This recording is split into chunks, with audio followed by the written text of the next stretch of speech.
அந்தி வெயில் வந்து மயில் தந்து நான் வாடினேன். அடுத்துன்பம் எல்லாம் தென்றலிடம் நான் கூறினேன். அந்த தென்றல் பெண்ணும் சொன்னாளம்மா உந்தன் சேதியே. அவள் சொன்ன பின்பு மின்னல் போல வந்தேன் தேடியே.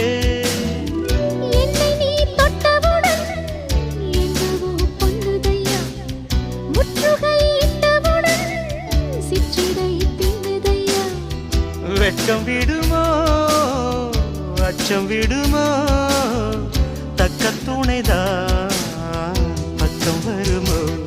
ஒரு சோல குயில் சோடி தன்ன கூடுது கூடுது வந்து. அது நெஞ்சோ தொட்டு நினப்பும் தொட்டு பாடுது பாடுது சிந்து. கிட்ட வருமோ ஒட்ட வருமோ கொள்ளை அழகை